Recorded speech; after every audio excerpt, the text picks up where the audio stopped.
Welcome to the I Get It Show, a creatively fun discussion focused on the pursuit of meaningful daily life. With a wide variety of topics, insights through celebrations, influencer interviews, and everyday life journey interactions. Inspiring you to pursue passionate happiness and discovering the simple aha moments in life that serve to power the journey of purpose. And now your hosts for the I Get It Show, Jeff Armour and Lindsay Lott. Welcome to the I Get It Show. I am your host, Lindsay Lott, joined with my co-host, Jeff Tastic. Right, I love it. Yeah, good to see. It's like fantastic, only better. But totally right. better. It's an upgrade. Yeah. Welcome in, How everybody. are you? You know what? I'm doing well. Doing well. Yeah. Good. Yeah. How about you? You've got a lot of stuff going on. So look at you. Yeah, you do too. It's like never ending, though, right? Lindsay has this certain look she gives when she's like, it's very funny stuff. So What's so the look? Can you read my looks yet? That's the question. So I'm not sure that I'm allowed to answer that. It seems like it feels like a trap. Feels like a setup right now. No, ma'am, I cannot read your looks. Oh, well, I'm waiting for my kids to figure it out too. Right. I'm like your children. I haven't been able to figure it out. I like to keep them guessing, but my kids should know by now. Yeah. Especially in the mornings. Mornings are crazy, right? Are they? They're like a marathon Why getting is everyone that? ready. Because everyone's got to go in different directions. Funny story, by the way. So I have my youngest child is 7-ish, 7 and, as he told me today, 7 and 5 months. Okay. So he has decided that, because he's very task oriented. So in the mornings when he gets ready for school, he has certain things he said I'm going to accomplish, and then he can do the privilege parts. Mm-hmm. And so he's recently decided to cut out part of the process because he goes to a school where they have to wear a uniform. And so he does not wear pajamas to bed anymore. You know what he wears? His uniform? The clothes for the next day. Smart. He puts them on the night before. So when he gets up, he's halfway to his privileges for the morning. Yeah. He's almost ready to go. Genius. So he has to eat breakfast, put his socks on, brush his teeth, get his hair done, and boom, pow, he's ready to go. Yeah. And so that's his, that works. He can't have a little thing like having to change his clothes, get in the way of his morning That just takes far too much time. Right. And because he's a much happier kid because he feels he's getting his task done and he's getting things accomplished. That's and there's smart. that. Good for him. All on his own. That's awesome. Right. I like that. So it's a new trend for all of us. Yeah. Just choose out what you're going to wear the next day and just put it on. Put it on. Be ready. Be ready to Halfway go. there. Right on out of there. Makes sense. I like it. Brush teeth, brush hair, and you're on your way. Yeah. I got to get my kids to figure something out like that. My 10-year-old daughter, she just turned 11. You have a 10-year-old? 11. She just dances all morning long. Dances and sings and just does her thing and doesn't stay on task and get ready and focus. Yeah. And I was going to say, that's good news, bad news. it's fun, but when it's time to go, it's time to go. Yeah, it's fun. That sounds like some of the dating things you've been through. It was fun, but No, so this morning my other daughter was like, Zoe, look at mom's face. You have 2 daughters? Yeah. What? Whatever. That's crazy. Anyway, she's like, Zoe, look at mom's face. Can you not tell what she's thinking? Wow. And evidently I was giving a look like, Oh, there it is. Right. I've seen that look many times also in our show preps. It's a very similar look. Right. Like I'm not supposed to, I get that. When I see that look, it tells me I should stop talking. Yeah. That's See, the key. you're learning. You're figuring out the cues. Right. Right. Yeah, I have a severe allergic reaction to pain. Yeah. Yeah. That's good. Turns out. Turns out. Oh, well. Anyway. Anyways, it's always like, no, I can't. You know what, Mom, though? And I'm like, oh, you can't read my thoughts, though? You don't know what I want right now? She's like, no, but... Oh, man, I'm so glad people can't read my thoughts. Right. She was like, I'd be in big trouble. Yeah, so I think my advice to you would be to watch what your face is communicating. Well, that'd be my advice. I know you were looking for advice. And there you go. My takeaway was, filter your thoughts. You don't just you have to teach your kids that, right? Filter your thoughts. Don't just say whatever pops into your head. Yeah. Although it's hilarious when some people are like that. But in previous podcasts, we've talked about a filter. So that's interesting. We could, that you brought that in. Go ahead. Yeah. But then I thought it was applicable to today's topic, which is advice. Oh, yeah. Right? Sometimes we're like, oh, I think I know what that person. I get up every morning looking for people who are willing to give me advice I didn't ask for. Yeah. Right? People that don't know what you've been through or your past experiences or what it's like living in your shoes. We're like, yeah, somebody else probably probably has the authority over my life. Advisors. They're in, they're out, they're on with their lives. Yeah. Left you in and the you wake just of all are that so is. grateful for that. Right. Opens my heart. It totally does. Yeah. So you happen to give me unsolicited advice on occasion, so that's fun. Oh, really? Yeah. Can you expound on that? I really shouldn't. No, I don't want to ruin you're the making show. it up because you're just making shit up. That's why you've got that's a ding right there. That's a ding, Sean. It's a ding. Missed it. There we go. Lindsay with the potty mouth today. Excellent. I don't think I'm one to give unsolicited advice. No? I hesitate to give any advice. Do you? Yeah, because I just feel like what I said is like their life. They're the ones that gotta figure it out. Do you attract all the people then that want to give you advice because you don't do advice? Do people feel like they need to give you more advice because you don't share advice? I don't know that I would necessarily say that I attract advice. I mean, I definitely have people that feel like they know what's up or what's better, but right. Love those people. Love them. It's just interesting though, isn't it? Yeah. Like when you receive unsolicited advice, it's always interesting to me because I'm just like, what do you know? Like you don't know anything leading up to this moment or where I'm at, you know? Would you say that if you were to put a percentage, just a percentage on advice that you've gotten in your life, what percentage would you say was solicited as opposed to unsolicited? That's a good question. Thank you. I pride myself in asking the good ones. Well, here's the thing. What I think for myself, and maybe it's applicable to all human nature, is like even when I do seek out advice from some like a mentor or somebody I trust, Sure.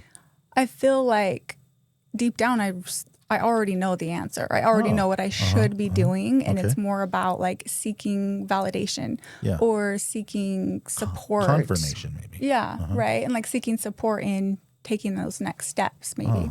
Okay, interesting. Yeah, I'm just always curious because I do find that everybody has an opinion, which turns into how they think you should be. Mm-hmm. So that's why I was curious. It's so I have some thoughts on this topic. Let's hear them today. So when we get into this, and then I know this is what I do know.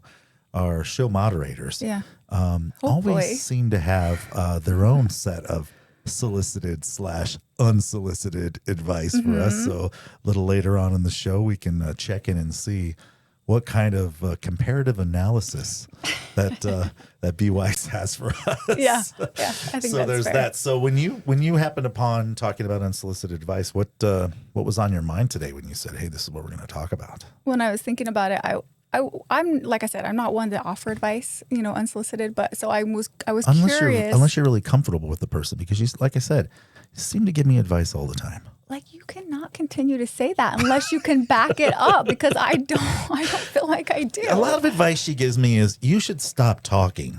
I don't think I've ever said that either. Oh, you can read my mind. There you go. I am very concerned that you don't know that this is what you're saying. Right. Anyway, back to you.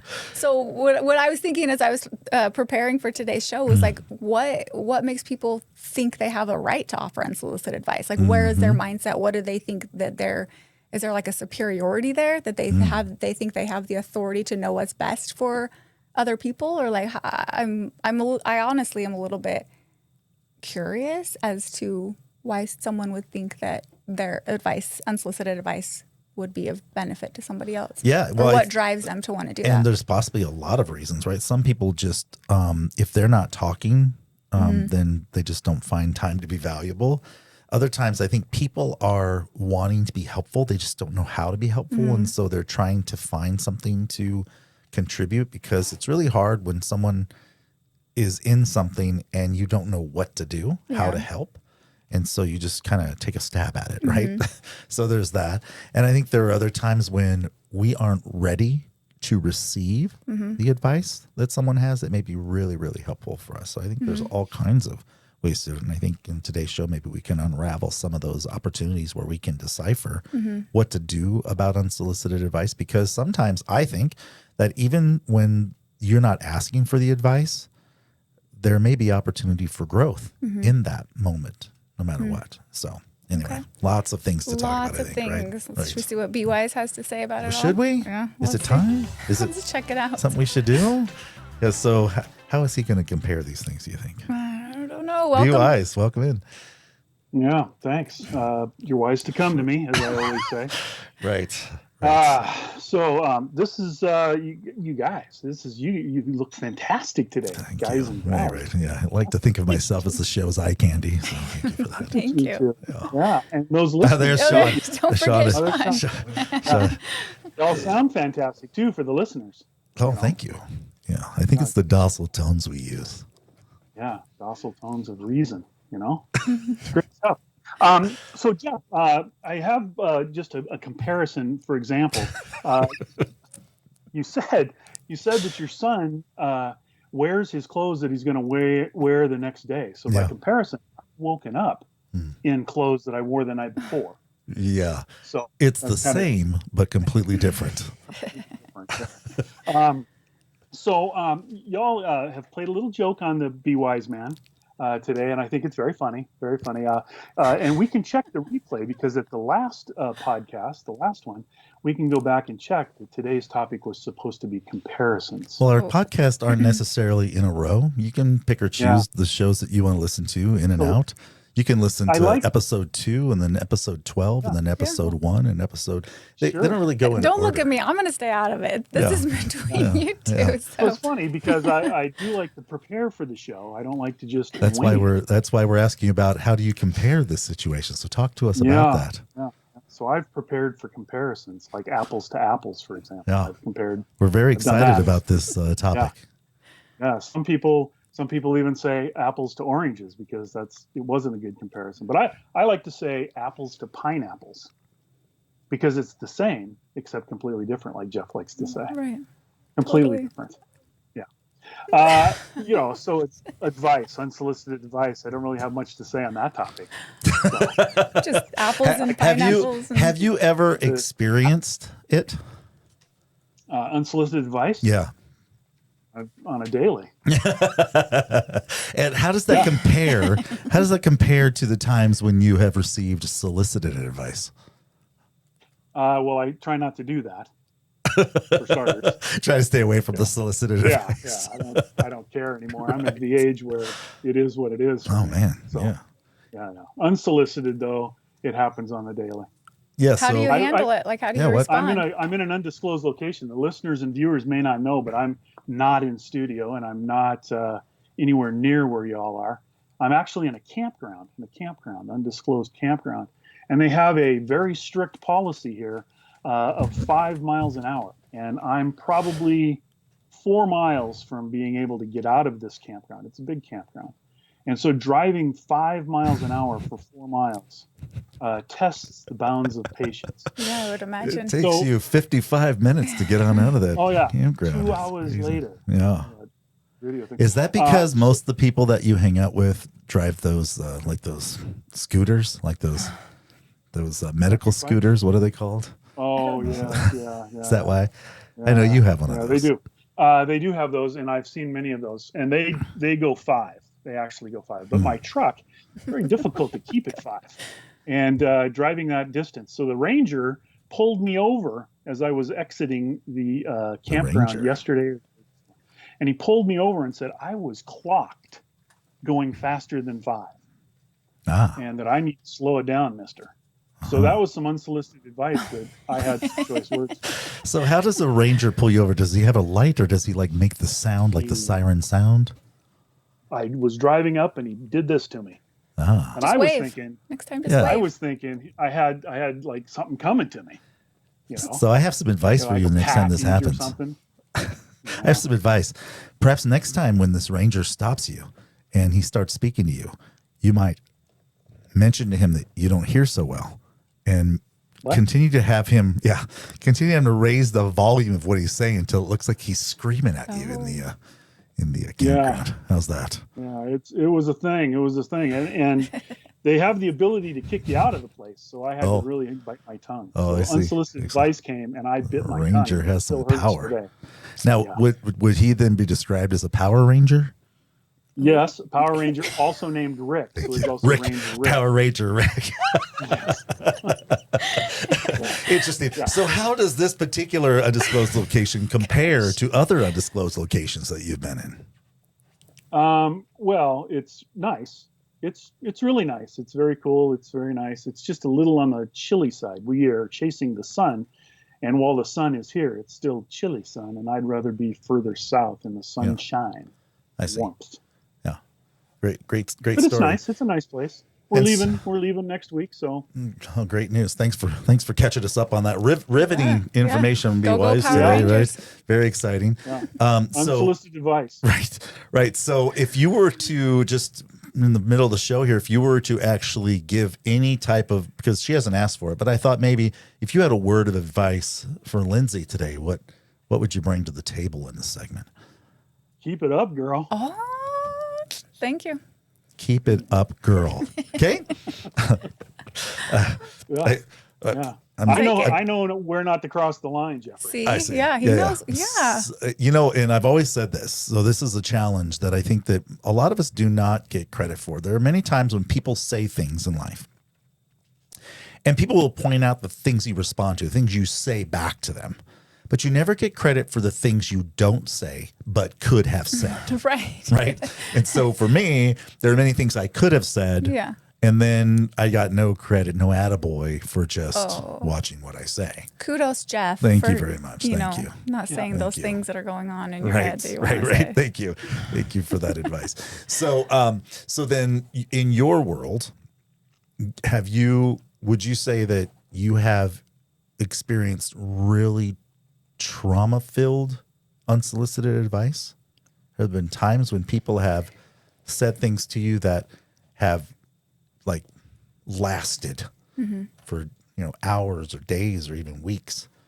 How they've said things to you? I certainly wouldn't classify any unsolicited advice I've received as trauma-filled.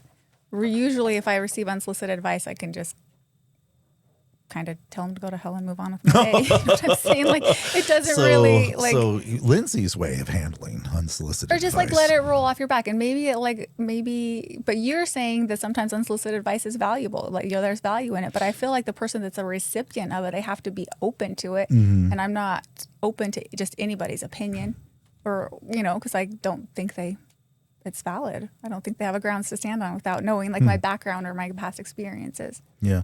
So then in order to give you advice, people would have to know a lot about you in order to share? I think how do you read books, the safest.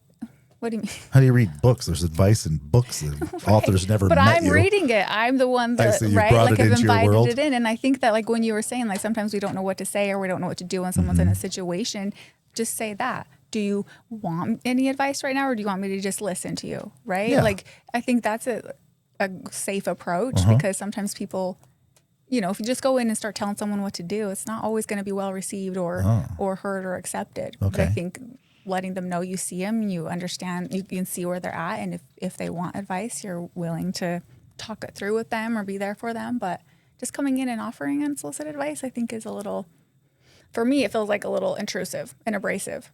Well, I would say that, however, that it seems like one of America's favorite pastimes. Yeah. Well, no, right? Especially if you've ever been a pregnant woman in a grocery store pushing a cart with a toddler. Not yet. Everybody has yet. unsolicited advice for you at that point. It's not well received. Everybody knows, yeah. But like, there are times where even if it's not well received in the moment, like, it does stay with you, and there is benefit to that sometimes. Yeah. So I feel like that there are so many different circumstances where we find ourselves in life that, it might be environmental, it might be circumstances around us, it might be somebody that something didn't go right just before this conversation with someone else. And I think that sometimes maybe we actually miss out on opportunities for growth when we aren't open-minded enough to look for the opportunities that are in those discussions. None of us really like to be told what to do when we don't feel like being told what to do. But is there opportunity for me, even at times when someone gives me advice that's terrible advice, at least now I have a comparison to what good advice is, right? There's going to always seem to be a benefit to it if we have our minds geared towards how do I, in any situation, make myself better, regardless of the circumstances. No, it's easier said than done. I get it, because it's better to throat punch somebody than to accept their advice. I'm not we're not necessarily condoning throat punching. I'm just saying that, sometimes There's you have always feelings, a time and place, yeah. right? So there's always a time and place. Figurative throat punch. Figurative. Right. Thank you, Sean. That's right. So you're saying, I agree with you that there's value in like being open-minded when you're having conversations with somebody, but you're saying that if somebody were to offer you unsolicited advice, you just receive it and process it and decide whether or not you want to integrate it into your life. You're not like offended or annoyed or closed off to that. Yeah. Maybe, yeah. You know what? Maybe it's a difference Right. between a female and male, because I think sometimes as a woman, like I just want to vent. Yeah. Like, and I'll call somebody and be like, look, Yeah. I don't want advice. I don't want you to fix it. I'm Right. just going to vent, and you're just going to listen. And like laying that precedence is like helpful, because then you just can. But I have found that a lot of times men want to just say, well, this is what you need to do. This is the advice I have for you. This is how you need to fix it. That's a challenge because in most cases, men are fixers, right? We were Right. saying, okay, well, there's a problem. We go into vanilla ice mode. Are you familiar with that? Ice, baby. That one? It's If you have a problem, he'll solve it. That's Oh, okay. a big I part. have of a it. Which is problem, great. yo. That's I'll solve it. I'll solve it. That's a true story. Yeah. But I think that's good. I think that's like I said, like there's a time and a place, and we all have our, you know what I mean? We have those people we want to go to when we have something that we want help with resolving or advice on resolving. But there are times where we don't. We just need to have somebody that can like hear us and listen to us and understand us. If I may, Please. interject here. Yeah. Do I have the picture off with to me? our Hey, show there, engineer. There I am. There he It's is. the describing what the problem is. You say problem. He says, I'll fix it. Yeah. Your problem isn't the problem. The problem or the thing that you're expressing is that I need to be listened to. I'm not being listened to. That is the problem. Not the scenario, but that you're not being listened to. Right. So when you say problem, he says fix. Yeah. He says, I'm fixing it. And you're like, that's not what I need. So and I preface it, right? Preface the conversation. It's like, hey, with, I need you to open this jar of pickles. Yeah. Hey, I need you to listen to me about why opening a jar of pickles frustrates me. and don't tell me what to do, or just listen. Like sometimes you just want someone to listen, Yeah, right? but sometimes you need to be able to say, hey, listen to me. Right. Again, there's a difference between open the jar of pickles and let me tell you why the jar of pickles Yeah. is upsetting me. So a communication, clarify like what you want, and like that's overrated. what do you want? Communication, please. What a joke. No, but I think that's important. Like communicate clearly. Like, look, I'm coming to you because I don't want to talk to you about this, but Yeah. like, So let's no say advice, someone please. someone decides and maybe with the best of intentions says, hey, here's some thoughts, and you don't want those thoughts. What is the best reaction then that you should have in that moment? Should you tell him to stop talking? I don't want to hear from you. What should it yes. be? I think in the kindest way possible, you do need to be assertive and establish your boundaries with that individual and just say, thank you for but I'm not looking for any opinions or advice right now. I'm going to sort this out on my own or with Interesting. somebody else. Do you think there's anything wrong with that? It seems aggressive. Does it? I don't know. Does it? Thank you, but I'm not interested in any opinions. But right now. I think the true measure isn't really that. I think the true measure is what I'm looking for is just the ability to have. I need to verbalize what I'm feeling. Even if my feeling is off, I need to at least verbalize it. I think that's when you say I want to be heard or listened to, it doesn't mean what you're saying is going to be factual or completely factual. It just means that sometimes I just need to say it. And sometimes saying it helps me work out what it is that's going on. Don't you right? feel like always? I mean, that's what I was saying Yeah. originally. I feel like most of the time, But when- it's a lot of vulnerability in that though. But I feel like most of the time when we talk through whatever we're going through, like as we're talking it through, we figure it out. Yeah. Right. And a lot of times I've had that reflected back to me with the person I'm talking to. They're like, well, it sounds like you already know what you should do or what you should be doing. And I'm like, yeah, I do. Right. So all these circumstances require us to compare what's really going on. Just is this person intent to make themselves feel better by telling me something, appear like they're the smartest guru in the room to fix whatever problem you have, and they want to show how smart they are? Or is there heart in the matter with you Sure. that goes, you know what, I don't really know all the things to do, but here's some thoughts I'm having. How can we best compare those scenarios and then respond in a way that's healthy? Yeah. Like who's it coming from? What's your relationship with that person? What is the intent behind it? But I think also, even if your heart is in the right place and you truly care and love about that person and you want to give them advice in a situation, I mean, sometimes it's not going to be received well, and sometimes, and we're all like on our own journeys through this life, and we all have to make our own mistakes. So even if I can see something my child's going to do or decisions they're going to make, and I've had experiences, and so I can see clearly that that's probably not there's potential problems that could happen. Yeah. Sometimes you still have to step back and let them have those experiences, because that's for their own growth. It's crazy because and this is true, right? Everybody says what you just said, which is we're all on our own journey, which is crazy because we can't really journey without each other. But at the same time, we're on our own journey. So there's this crazy balance we always have to try to find. And there are times when we feel responsibility to give advice to somebody who is doing something or involved in something that's really harmful to them. Sure. And our advice is to help them. There are all kinds of times when unsolicited advice is probably needed. But I think that a lot of times we have these things where people are just busybodies that want to be in your business and tell you what they should do. And then again, it's the parachute approach, which is I parachute in, I can speak to your problem, I can get right on out, and you're left with the aftermath of all of that. But even if the person's not, if the person has good intents, if the recipient is not open-hearted and in a place where they can, integrate that advice and like process it in their own lives, hard, right? It's not beneficial. Yeah. It's So not speaking going of to. aftermath, by the way, should we check in with B Wise now that he's I think we should. brought himself together? Hopefully he's not still involved with Ranger Rick. Right. Yeah. What do you think, B Power Wise? Rick. He's There's a lot of things to compare here. He's just a little fella. He's just a little fella. Like he's got a lot of power. A lot of power. So perspective. I think that perspective is important on just about everything, and y'all have touched a lot around the topic, but I think perspective is important. So from a giver-receiver standpoint, the giver feels like they're giving advice, unsolicited, solicited, doesn't matter, they're giving the advice, but the receiver in an unsolicited situation probably sees it as criticism and not advice at all. And so they're receiving it from a negative, and the giver is probably trying to give it in a positive, but it's not being received in a positive. It's kind of being received as criticism.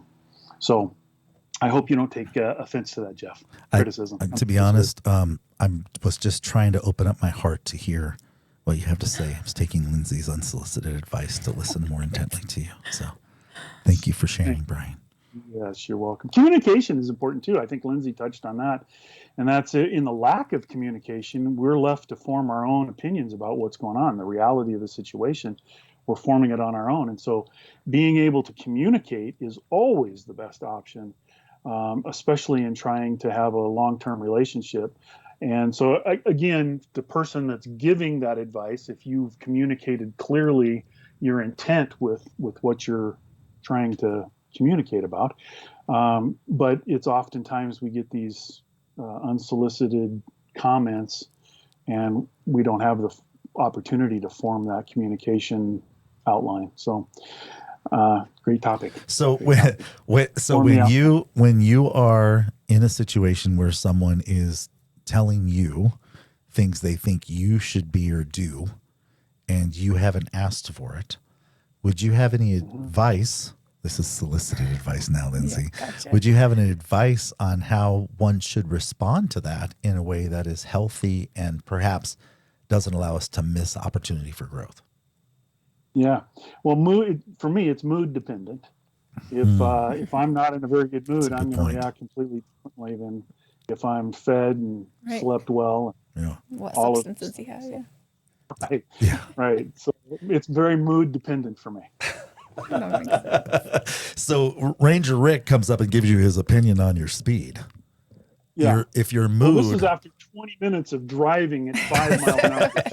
It doesn't work. So I'm already cheating. Right. Yeah, because it seems like forever. Back when you back before you had a vehicle and you had to hitch the wagon up and do what? Yeah. How fast would you say you had the wagon going back in your day? pioneer I days. could get that wagon going 6-7. Come on. Ranger Rick would never catch you in that wagon, am I right? No, that's right. You would never get there. That's hilarious. Yeah. So what do you think about what he's saying, Lindsay? Well, I was just thinking, like, even if you, like, when we were talking about communication, like prefacing the conversation with, like, even, I don't want advice or I don't need advice, I just want to talk, but even then, it's kind of risky if you feel like that person's not, like, if you feel like you have their best intent, what is this? What am I trying to say? Yeah. Best interest at heart. Yeah. I think it's interest, Lindsay. I'm not sure. Then you still have to be careful. I think sometimes you just have to bite your tongue, even if you're like, I think I know what that's better for that person or what that person needs to do. I've just seen that with parents of like adult children, right? Like they watch their adult children like making these mistakes, and they're like, oh, I know that's going to end badly. I want to tell them to not do this or do something differently. Yeah. Sometimes it's best to bite your tongue as a parent, of an adult child, because that can explode and like. Well, backfire. Be Wise, I think you can speak to that, right? Because I know you have adult grandchildren now. So I think he has even adult great grandchildren, if I'm not mistaken. So have you experienced that where you've had to like withhold your advice, even though you think that your advice would be benefit to your children? Yeah, I mean, there's certain topics that's true, but being a parent gives you the right to interject what you're thinking. As your dad, I can say this to you.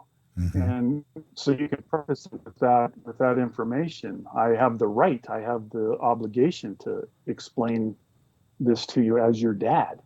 So I think that's necessarily a different scenario than I've seen it blow up. Even as like, I'm your parent, I have a right to tell you what's up in this situation. I've seen that blow up and end badly, and then like have no relationship with their adult child for a really long time. It depends on I don't know if it's worth it all the time. Child is too. Depends on what the age of the child is too. If you have an adult child, which I have, all in their 30s, they they're mature enough to take the advice from their father. Right. Whereas a child who's still trying to spread their wings and trying to determine what is right and wrong for them. Maybe a little different scenario. Yeah. So you have to fill out the person, because they're even in the 30s. There's people lack that maturity to be able to receive that unsolicited advice. So have to gauge that individually, I guess. All right. So I think there's a lot to unpack, right? In people giving advice and all that. So what is your best advice when people are in the situation of wanting to give advice? What is your best approach then to be able to test whether a person is ready or not ready? Mm-hmm. I think you do have to gauge like your relationship with that person, because if there is, like a connection, there is like that vulnerability already established, then maybe there is an opportunity for your opinions or your advice to be heard. Yeah. And even in that instance, I think it's valuable and important to ask the person, like, I see you're going through this and I care about you. Do you want any advice from me? Do you want to talk it through, or do you want me to just be here for you? Like, what do you need from me at this time? I think that's really good. That's actually excellent advice, Lindsay. Thanks. Well done. So I think that often when we are the ones that are going to give advice, perhaps this is something we should be asking ourselves. Where is my heart of concern for the person I'm giving advice to? If I can center myself in a place where I want to give them the best approach to being a better person, I have to be careful that it's not just my opinion, but it's something that actually will be beneficial and helpful. But then asking that person, hey, so I know that, for me, a lot of times just being able to verbalize it's helpful, and I'm happy to listen. But I just want to make sure, and where I'm at next steps is that, hey, do you want me just to listen? Let's just chat it out, right?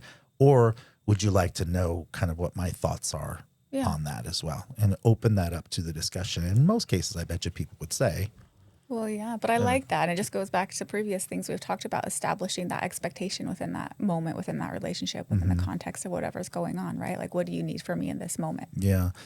So I think, the big part for us in discussing how do we approach people and how do we have people approach us, I think it really comes down to where can we center our thoughts and heart in a way that actually says, I want to advance who and what I am. I want to advance my knowledge, my experience. I want to put aside my pain and challenges that I have.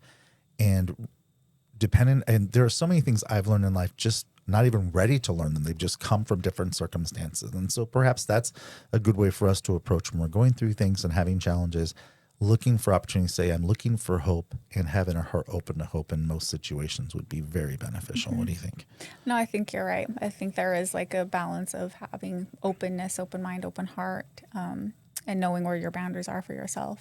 But yeah, I agree with that. And I think that through that openness also, that's where we create connection with others. So much more to talk about. So can't wait to continue this along the way. Check us out on our social medias at the I Get It Show, Instagram, Facebook, Twitter. Where else are we? YouTube. You can watch us Give all us a on like, YouTube. give us a follow. Tell your friends. Make good choices. See Be you wise. guys. See you soon. Sean, always a good time. You've been listening to The I Get It Show. Witty and insightful conversations about nothing, discussing how our daily lives are influenced by everything. Feel free to reach out. The I Get It Show at gmail.com. Like and subscribe on Facebook and YouTube, and follow us on your favorite podcast platform. Until next time, this has been The I Get It Show.